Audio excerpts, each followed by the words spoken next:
കഴിഞ്ഞ വീഡിയോയിൽ നയന ആദർശം മറ്റൊരു കാമുകയുണ്ടെന്ന് അറിഞ്ഞിട്ട് പിണങ്ങിപ്പോകുന്നതും നയന വീട്ടിലേക്ക് ചെല്ലുന്നതും മുത്തശ്ശി വിളിക്കുന്നതും മുത്തശ്ശി നയനെ കാണാൻ വരുന്നതൊക്കെ ആയിട്ടുള്ള കാര്യങ്ങൾ ഞാൻ പറഞ്ഞിട്ടുണ്ടായിരുന്നു. അപ്പോൾ അതിൻ്റെ ഡീറ്റെയിലായിട്ട് അറിയണമെന്നുണ്ടെങ്കിൽ കഴിഞ്ഞ വീഡിയോ ഒന്ന് ചെക്ക് ചെയ്ത് നോക്കിയാൽ മതി കേട്ടോ.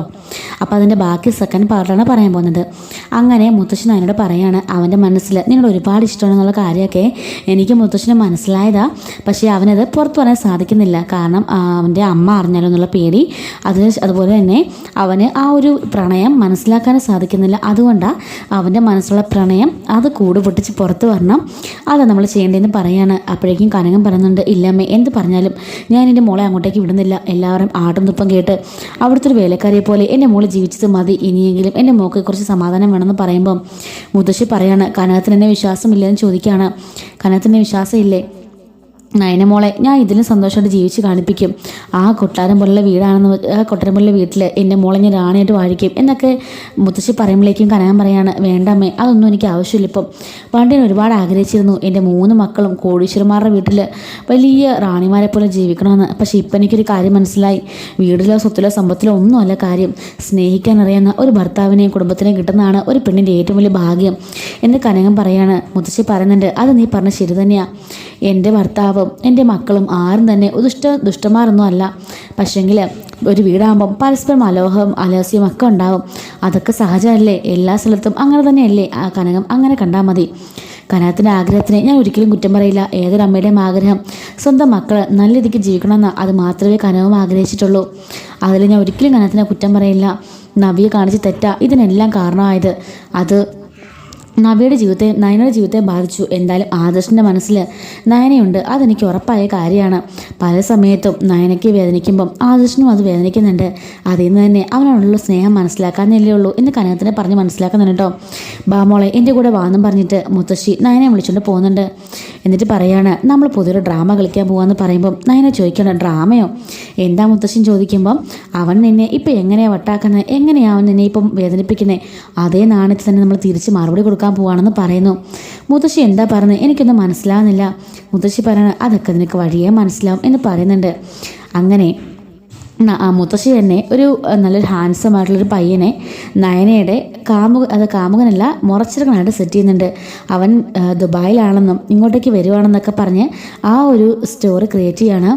അങ്ങനെ മുത്തശ്ശി നയനോട് പറയുന്നുണ്ട്, ആദർശിൻ്റെ മുമ്പിൽ വെച്ചിട്ട് ഇതുപോലെ എൻ്റെ മാമനെന്ന് വരും എന്നൊക്കെ പറഞ്ഞ് നീ ഒന്ന് ഇതാവണം എന്നൊക്കെ പറയാണ്. അങ്ങനെ നയന അതിന് മുത്തശ്ശിയുമായിട്ട് കൈ കൊടുക്കുകയാണ് കേട്ടോ.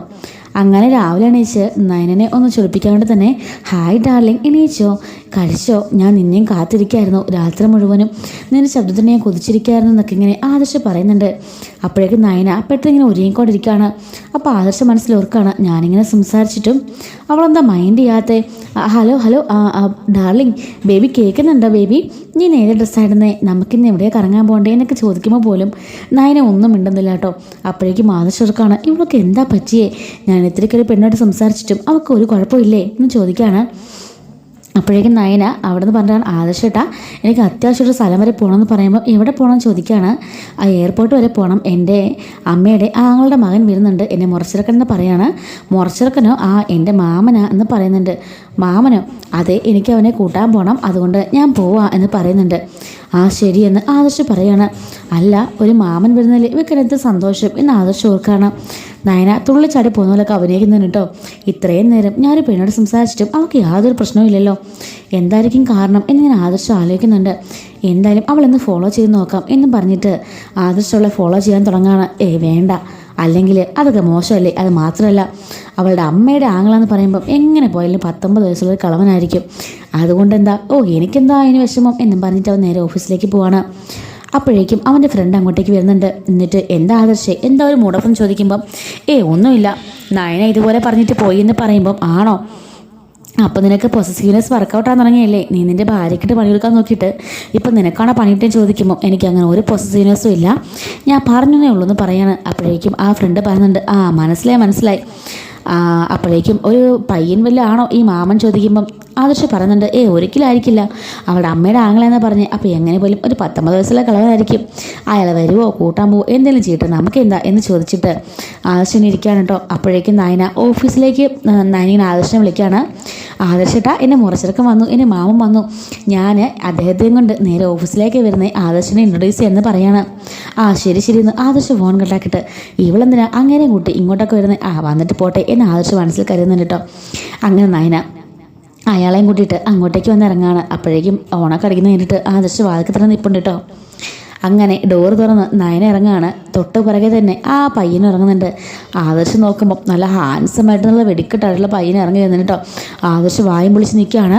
അപ്പോഴേക്കും എൻ്റെ ഈശ്വര, ഞാൻ ഓർത്ത് വലിയ കളവനുമാണെന്ന്, ഇവർ ഇത്ര ഹാൻസമാണോ എന്നിങ്ങനെ ആദർശ് മനസ്സിൽ കരുതുമ്പോഴേക്കും ആ കൂട്ടുകാരി പറയാണ്, എന്താ ആദർശയെ കാണുന്നത്, നീയല്ലേ പറഞ്ഞത് വലിയ കളവനായിരിക്കുമെന്ന്, എന്തൊരു ഹാൻസാന്ന് നോക്കി അവനെ കാണാൻ, എന്ത് സൂപ്പറാണെന്ന് ചോദിക്കുകയാണ്. അപ്പോൾ ആദർശ് പറയുന്നുണ്ട്, അത്രയ്ക്ക് സൂപ്പറൊന്നും അല്ല, ഞാൻ അവനേക്കാൾ ഹാൻസം. അപ്പം ആ കൂട്ടുകാർ പറയുന്നുണ്ട്, ഓർമ്മ നിൻ്റെ മനസ്സിൽ വെച്ചാൽ മതി, അതൊക്കെ നിൻ്റെ വെറും തോന്നൽ മാത്രമാണെന്ന് പറയുന്നുണ്ട്. എന്തായാലും ഈവൻ സൂപ്പറാ എന്ന് പറയുന്നുണ്ട് കേട്ടോ. അങ്ങനെ ആ മുറച്ചെടുക്കുന്ന പറഞ്ഞ ആൾ നേരെ ഇറങ്ങി ഓടി വന്നിട്ട് അളിയാ എന്ന് പറഞ്ഞിട്ട് ഇങ്ങനെ കെട്ടിപ്പിടിക്കുന്നുണ്ട്. എന്നിട്ട് പറയാണ്, എന്ത് പറയാമെന്ന് പറ, താനെ ഒരു ലക്കിയാന്ന് പറഞ്ഞിട്ട് ഇങ്ങനെ ആദർശിൻ്റെ വയറിലൊക്കെ ഇടിക്കുന്നുണ്ട്. ഇതുണ്ടല്ലോ എൻ്റെ നയന, എൻ്റെ മുറപ്പെണ്ണ്, ഇവളെ ഞാൻ വിവാഹം കഴിക്കാനിരുന്ന, ഞാൻ വിവാഹം കഴിച്ച് അവളെ USA ദുബായിലേക്ക് കൊണ്ടുപോകണമെന്നൊക്കെ ഓർത്തിരുന്ന, പക്ഷേ എന്ത് ചെയ്യാനാ, നിങ്ങളായിപ്പോയി ലക്കിമാൻ, ഇവളെ കെട്ടാനുള്ള ഭാഗ്യം കിട്ടിയത് നിങ്ങൾക്കല്ലേ, എൻ്റെ ഭാര്യയുടെ വരണ്ട എൻ്റെ സുന്ദരി പെണ്ണായി നിൽക്കുന്നേ എന്നൊക്കെ ഇങ്ങനെ അയാൾ പറയുന്നുണ്ട്. ജസ്റ്റ് മിസ്സായിപ്പോയി, ആ നവ്യ കാരണം എല്ലാം അലമ്പായിപ്പോയി. അല്ലേ നവ്യനെ നിങ്ങൾ കിട്ടുമായിരുന്നുണ്ടെങ്കിൽ എൻ്റെ ഈ നയനമോളെ കൊത്തിക്കൊണ്ട് ഞാൻ പറന്ന് പോയേനെ എന്ന് അയാൾ പറയുകയാണ്. ഇവളുടെ അത്ര സൗന്ദര്യമുള്ളൊരു പെണ്ണിനെ ആരെങ്കിലും കണ്ടിട്ടുണ്ടോ, എന്ത് മുടിയാ, എന്ത് കളറാ, എന്ത് സൗന്ദര്യ, എന്ത് കഴിവുകളാ, ഒന്ന് ആലോചിച്ച് നോക്കി ആദർശ് എന്നൊക്കെ പറഞ്ഞ് വർണ്ണിച്ചുകൊണ്ടിരിക്കുകയാണ് കേട്ടോ. അപ്പോഴേക്കും ആദർശ് ഓർക്കാണ്, എൻ്റെ ഭാര്യയെ വരെ ഇന്നേ വരെ ഞാൻ പോലും വർണ്ണിച്ചിട്ടില്ല, ഇവനാരാ പിന്നെ വർണ്ണിക്കാൻ എന്നും ചോദിച്ചുകൊണ്ട് ആദർശ് ഇങ്ങനെ മനസ്സിൽ കലിപ്പിച്ചിരിക്കുന്നുണ്ട് കേട്ടോ. എന്നിട്ട് അപ്പം ആദർശേട്ടാ കാണാട്ടോ, കുറച്ച് ധൃതിയുണ്ട്, ബാ ഡാർലിംഗ് എന്ന് പറഞ്ഞിട്ട് നയനയുടെ തോളത്തൊക്കെ ഇങ്ങനെ കയറ്റുകൊണ്ട് അവൻ ഇങ്ങനെ ആ ഒരു ആക്ടർ അവളെയും കൊണ്ട് കാറിലേക്ക് പോവാണ്. കാറിൽ കയറിയതിന് ശേഷം നയൻ ഇങ്ങനെ ആദർശിൻ്റെ മുഖത്തേക്ക് നോക്കുമ്പോഴേക്കും ആദർശ് ഇങ്ങനെ ആകെപ്പാ ടെൻഷൻ അടിച്ച് ഇങ്ങനെ നിൽക്കുന്നുണ്ട് കേട്ടോ. അപ്പോഴേക്കും ആ പെണ്ണ് ചോദിക്കുകയാണ്, എന്താ ആദർശേ, എന്താ പറ്റിയേ, ആകെപ്പാടെ ഫ്യൂസ് പോയി ബൾബ് പോലെ ആയല്ലോ എന്ന് ചോദിക്കുമ്പം എനിക്കൊരു കുഴപ്പമില്ല, ഞാൻ നോർമലാണെന്ന് പറയുമ്പം അത് മനസ്സിലായി, അവളോടുള്ള പൊസസീവ്നെസ്സും ആ ഒരു ഇതൊക്കെ ഞങ്ങൾക്ക് ഈ മുഖത്തൊന്നും തന്നെ വായിച്ചെടുക്കാം എന്ന് ആ പെണ്ണ് പറയാൻ കേട്ടോ. അപ്പോഴേക്കും ആദർശ് വല്ലാത്തൊരു മാനസികാവസ്ഥയിൽ നിൽക്കുകയാണ്. ഈശ്വര, ഞാൻ വെറുതെ കളിപ്പിക്കാൻ വേണ്ടിയാ അവളെ ഇങ്ങനെയൊക്കെ ചെയ്തത്, അതിൻ്റെ പകരം വിട്ടാനാണോ ഈശ്വരൻ ഇങ്ങനെ ചെയ്തത്, അവൻ്റെ മുറച്ചിറക്കണയും കൊണ്ട് ഇങ്ങോട്ടേക്ക് വന്നത്, മുറച്ചിറക്കണെ കണ്ടാൽ തന്നെ എന്തൊരു ഗ്ലാമർ അവനെ കാണാൻ, നമ്മൾ പോലും ആ നോക്കിപ്പോകുന്നൊരു ഗ്ലാമർ. അപ്പോൾ പിന്നെ അവനെ ആഗ്രഹിക്കാതിരിക്കുമോ എന്നിങ്ങനെ ആദർശം മനസ്സിൽ കരുതുന്നുണ്ട് കേട്ടോ. അപ്പോൾ ഇതിൻ്റെ ബാക്കി എന്താണെന്നുള്ളത് അടുത്ത വീഡിയോയിലൂടെ ചർച്ച ചെയ്യാം. അപ്പം ചാനൽ മറക്കാതെ സബ്സ്ക്രൈബ് ചെയ്യുക. Thanks for watching.